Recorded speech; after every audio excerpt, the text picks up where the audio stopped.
Baik, Assalamualaikum warahmatullahi wabarakatuh. Bismillahirrahmanirrahim. Alhamdulillahirrabbilalamin. Asyhadu an la ilaha illallah wa asyhadu anna Muhammadar Rasulullah sallallahu alaihi wasallam wa ala alihi wa ashabihi amma ba'du. Alhamdulillahirrabbilalamin.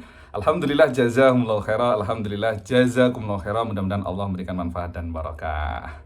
Semangat pagi untuk guru-guruku semuanya. SDIT Bina Insan Thaibah yang saya banggakan, yang saya muliakan, yang saya hormati. Sebelumnya saya mohon maaf tidak bisa hadir secara langsung, dan saat ini saya menggunakan video.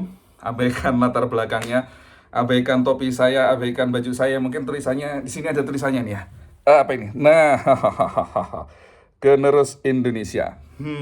Kenapa saya pakai kaos? Kenapa saya pakai topi? Sesuai dengan judulnya, menjadi guru milenial. Jadi guru milenial seperti zaman sekarang itu berbeda ya, mungkin seperti guru-guru yang zaman dulu ke sekolah dandan klimis, terus kemudian pakai baju coklat-coklat, pakai batik, pakai kupluk yang sudah di situ semburat putih-putih, dalam artian saking suwene, saking mambune dan lain sebagainya. Ya, meskipun demikian guru-guru zaman dulu tetap luar biasa dalam mendidik kita semuanya, sehingga kita bisa menjadi guru, bisa menjadi pendidik. Itu juga lantaran beliau-beliau semuanya. Dan sekarang ini zamannya sudah berbeda, katanya gitu ya. Zamannya sekarang sudah berubah. Zamannya sekarang katanya lebih modern, lebih bebas, dan lain sebagainya. Nah, ini tantangan bagi kita semua dalam menghadapi generasi penerus, dalam menghadapi siswa-siswa kita yang sekarang ini maunya itu dalam tanda kutip bebas. Maunya dalam tanda kutip itu pengennya pokoknya selalu gampang, selalu instan, selalu cepet, selalu apapun yang mereka inginkan tersedia. Nggak mau susah, nggak mau di situ ada challenging yang lebih menantang. Mereka pengennya itu hidup itu santai, serba instan, serba gampang, serba ada. Nah, ini menjadi tantangan bagi kita, bagi para guru, bagi para pendidik gitu ya. Bagaimana kita bisa menyampaikan ilmu bukan hanya sekedar diterima oleh anak, dihafal oleh anak, tapi juga bisa membawa perubahan tingkah laku bagi anak-anak kita. Nah, oleh karena itu, yang pertama, tentunya kita harus memahami kondisi psikologis anak-anak zaman sekarang yang semua itu pengennya serba instan. Apalagi Gen Z sekarang ini sering disebut dengan generasi strawberry, gen strawberry atau apalah gitu ya.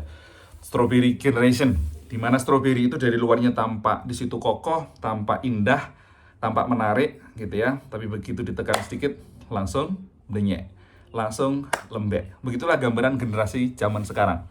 Begitu ada pressure yang agak menekan sedikit, ada sesuatu yang agak tidak enak sedikit, ada tugas, ada tantangan, mereka seolah merasa berat, lain sebagainya, sehingga mereka akhirnya kemudian mengandalkan orang tuanya, terus kemudian akhirnya mereka merasa terbebani, mereka merasa tidak bahagia, dan lain sebagainya. Nah, oleh karena itu, yang bisa kita lakukan, yang pertama adalah saya tidak lihat PowerPoint sama sekali gitu ya. Karena ini malah HP PowerPoint saya yang saya pakai untuk PowerPoint itu saya pakai ganjel untuk HP saya, dan abaikan background di belakang ini, memang estetik ini belakang ini gitu ya. Sengaja saya blur, karena ini kondisinya memang darurat. Nah, inilah tantangan kita sebagai guru milenial, dalam kondisi sedarurat apapun, kita harus tetap bisa memberikan pembelajaran gitu ya. Nah, yang pertama kita harus kenal kondisi psikologisnya anak. Bahwa zaman sekarang ini anak-anak itu apalagi sejak COVID gitu ya, mereka sudah terbiasa dalam tanda kutip itu hidupnya enak, mereka sudah terbiasa hidupnya dari rumah, dan yang paling kerasa itu adalah mereka hidup dari gadgetnya. Sehingga anak-anak sekarang ini banyak yang tidak bisa lepas dari yang namanya gadget, entah itu HP, tablet, laptop, komputer, bahkan juga termasuk televisi. Nah, sekarang bagaimana kita juga bisa menjadi gadget itu bagi anak-anak? Dalam artian, ketika anak-anak itu bertemu dengan kita, ketika kita masuk ke kelas, mereka itu, kita bayangkan bahwa mereka yang dihadapi sekarang ini, kita ini adalah gadgetnya mereka. Ketika mereka di situ butuh hiburan, kita bisa menghibur. Ketika mereka butuh tantangan, kan main game itu ada tantangannya ya, kita bisa memberikan tantangan itu. Ketika mereka di situ butuh informasi, tanya, googling, dan lain sebagainya, kita bisa menjawab informasi itu. Sehingga coba kita posisikan bahwa diri kita ini kalau jadi gadget bagaimana. Jadi ketika kita masuk ke alamnya mereka, gitu ya, munduran dikit kayaknya enak ya. Ketika kita masuk ke alamnya mereka, mereka itu bisa merasa nyaman dengan kita. Sehingga jangan sampai ada mindset ketika saya nanti ketemu sama guru A, B, C, wah nanti saya takut, wah nanti mesti tidak enak. Tapi bagaimana kedatangan teman-teman ini bisa selalu dirindukan oleh siswa-siswinya. Ketika teman-teman ini datang masuk ke dalam kelas itu mereka sudah langsung terenergize gitu ya. Mereka langsung sudah merasa semangat. Yes, Ustadz ini datang. Yes, Ustadzah ini datang gitu ya. Sehingga mereka merasa, oh inilah saatnya yang saya tunggu-tunggu ketika mereka ada di rumah. Itu yang ada dalam pikiran mereka ya, kapan saya masuk sekolah, kapan saya masuk sekolah, liburnya kok lama banget, saya kok nggak masuk-masuk gitu ya. Jangan sampai, duh kok sudah masuk, duh sudah ketemu guru ini lagi ya. Nah ini sehingga kita menjadi harus lebih tertantang juga melihat situasi kondisi saat ini. Kondisi psikologis anak-anak kita seperti itu. Sehingga bagaimana kita ini bisa menjadi sesuatu yang lengkap bagi anak-anak kita. Ya bisa menghibur, bisa memberikan pembelajaran, edukasi, bisa memberikan tantangan untuk mereka semuanya. Nah, oleh karena itu, biar bisa menciptakan sesuatu yang seperti itu, kita butuh pembelajaran yang interaktif. Pembelajaran yang interaktif, bukan monoton ngadep papan tulis. Seperti zaman saya dulu kan cuma ngadep papan tulis, gitu ya. Akhirnya kemudian saya karena orang visual, saya mencari pelampiasannya gimana? Ke perpustakaan, ke Gramedia, atau kalau dulu zaman saya itu belum ada Gramedia, ke toko buku sekawan. Yang saya cari apa? Buku-buku yang ada sumber informasi grafisnya, ada gambarnya. Makanya saya paling senang itu beli atlas. Ya, saya itu kalau suruh baca peta buta itu insya Allah juara. Bahkan dulu negara-negara di Eropa itu kota mana saya insya Allah hafal. Bendera itu banyak yang hafal. Sampai sekarang anak saya pun ikut hafal, bahkan ratusan bendera dia hafal karena sama seperti saya tipenya visual gitu ya. Nah, bagaimana kita sebagai seorang guru juga bisa memberikan semua teknik itu ada di dalam kelas. Visualisasinya dapat, auditorinya dapat, kinestetiknya dapat. Visualisasinya, kelas ada LCD, pakai LCD. Tampilkan gambarnya, tampilkan videonya, sehingga anak bisa membayangkan. Kemudian auditori, kasih suara-suaranya, seperti apa suaranya. Kasih kalau perlu bawa speaker yang gede gitu ya. Kalau perlu malah nyewa Pak Swedi gitu. Kemudian pasang speaker yang gede gitu ya, biar mereka merasakan sensasi suaranya seperti apa. Kalau perlu ada hentakan musiknya, ada suara seperti apa, mereka bisa merasakan suara itu seolah-olah ada di ruangan itu gitu ya. Nah, kemudian yang berikutnya, untuk kinestetiknya, mereka bisa mengalami secara langsung, ada pengalaman secara langsung, praktekkan, buat laboratorium mini, gitu ya. Mereka suruh praktek secara langsung, oh seperti ini toh rasanya, dan lain sebagainya. Sehingga pembelajaran dalam kelas itu sangat-sangat menarik, tidak hanya textbook saja. Tidak hanya textbook saja, textbook boleh, tapi coba ketika mereka habis membaca, biarkan mereka menyalurkan itu menjadi 3 sumber gaya belajar ini tadi. Visual, auditorinya, kinestetiknya. Contoh, mereka suruh baca sebuah buku. Buku itu tidak ada gambarnya misalnya, sama sekali bahkan tidak ada gambarnya. Minta mereka untuk menggambarkan seperti apa. Kalau perlu mereka minta untuk menggambar di kertas, misalnya seperti itu, gitu ya. Terus kemudian auditorinya, bagaimana? Minta mereka untuk melafalkan atau menceritakan kembali apa yang mereka baca. Kinestetiknya bagaimana? Minta mereka untuk role play, memerankan di depan. Apa yang tadi kamu baca, sekarang role play kan di depan. Sehingga biar ini juga meningkatkan literasi membaca anak-anak kita. Karena sekarang ini literasi membaca anak-anak kita itu kan berkurang, ya kan? Jangan cuma ditontonkan video gitu aja, jangan. Biarkan mereka untuk membaca buku. Kasih mereka buku. Kalau udah ada buku, Anda buat print, ya. Mungkin itu cerita drama, atau mungkin di situ sebuah kisah, ya. Kisah-kisah Nabi, atau mungkin kisah apa gitu ya. Anda buatkan itu print, kemudian minta mereka secara berkelompok untuk membaca, ya, untuk membaca. Wah ini, maaf ini, ya oke. Anda tahu dengar suaranya, kita bikin romantis, ya itu berarti telepon dari istri saya gitu ya. Oke, nah minta mereka nanti untuk membaca, kemudian setelah itu nanti mereka diminta untuk ada yang menceritakan tapi tanpa teks. Nah, tanpa teks. Kemudian ada yang suruh menggambarkan seperti apa, kemudian role play-kan. Nah, itu nanti kan jadi masuk semuanya. Ya, jadi masuk semuanya. Sehingga biar literasinya juga meningkat, tapi mereka semua juga tersalurkan gaya belajarnya yang auditori, visual, kinestetik, semua masuk. Tentunya kita sebagai seorang guru harus mau out of the box. Out of the box gitu ya. Harus berani keluar dari kotak. Dalam artian kita harus berani tampil beda.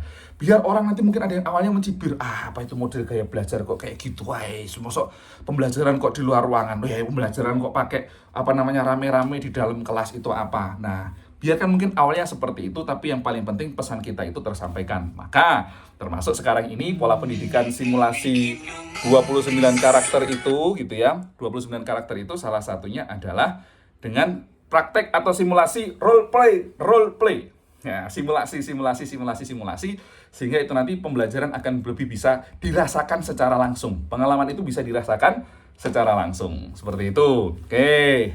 Kemudian yang ketiga adalah di era milenial ini kita harus tetap meluruskan core kita, tetap harus meluruskan niat kita bahwa kita menjadi seorang pendidik ini bukan semata-mata mengejar sesuatu yang sifatnya duniawi, tapi jangka panjang. Jangka panjangnya seperti apa? Bahwa jangka panjangnya itu kita harus selalu meniatkan apapun yang kita kerjakan itu lillah, karena Allah. Sehingga selelah apapun kalau kita sudah lillah, insya Allah akan mudah dan penuh dengan barokah. Kemudian yang kedua, kalau core niat kita ini sudah karena Allah, yakin nanti janjinya Allah intang yang surkum. Allah pasti akan berikan pertolongan kepada kita. Ingat, pertolongan itu tidak harus sama dengan berupa uang. Pertolongan itu dalam hal apa saja. Contoh misalnya, Anda sehat, itu pertolongan. Kesehatan itu kalau diuangkan, mungkin nilainya sangat tinggi. Ketika Anda sakit, Anda kan mungkin kehilangan uang. Kenapa? Ketika Anda sakit, Anda harus berobat, Anda harus ke rumah sakit, Anda kehilangan pekerjaan, dan lain sebagainya. Ketika Anda sehat, itu termasuk juga rezeki dari Allah. Itu termasuk bentuk pertolongan. Berikutnya lagi apa? Anda punya anak yang solih, yang solihah. Itu juga termasuk bentuk wujud pertolongan dari Allah. Anda di situ mungkin belum punya anak, tapi Anda dikaruniai seorang suami, ya, atau istri yang baik, yang harmonis, yang romantis. Itu juga termasuk nikmat dari Allah. Termasuk misalnya, Anda belum menikah, Anda punya orang tua yang baik, Anda punya orang tua yang selalu mendoakan Anda, itu juga termasuk nikmat. Sehingga ketika kita di situ core-nya itu niatnya karena Allah, maka segala sesuatunya itu akan menjadi mudah dan kemudian kita akan bisa menemukan hikmah. Kalau kita sudah niatnya core-nya karena Allah, ya, kemudian kita bisa menemukan hikmah, maka ketika kita mengajar kepada anak-anak kita, kepada generasi kita, itu akan lebih bersemangat, akan lebih punya power, akan lebih berenergi, akan lebih di situ bergairah lagi. Tapi kalau core kita itu hanya mengejar materi duniawi, yang terjadi apa? Sudah nanti tidak semangat, saya cuma digaji segini, tapi untuk apa saya ngajar mereka semaksimal mungkin, saya cuma digaji segitu. Karena Anda timbal baliknya hanya berupa materi, berupa uang. Tapi kalau Anda merasakan bahwa timbal baliknya ini bukan dari anak, tapi dari Allah. Kenapa saya bilang bukan dari anak, dari Allah? Ketika kita berbuat baik, itu nanti yang membalas itu Allah, bukan orang yang kita perlakukan baik. Mindset kita harus kita luruskan dulu. Nanti bentuk pertolongannya itu bisa jadi dari siswanya, juga bisa. Dia jadi anak yang solih, kemudian dia ngirim jariah terus kepada kita. Atau misalnya sudah kita ajar gitu ya, tapi dia kok masih nakal aja, kok masih jadi anak yang seperti ini. Ingat, bentuk pertolongan itu tidak harus dari orang yang kita tolong.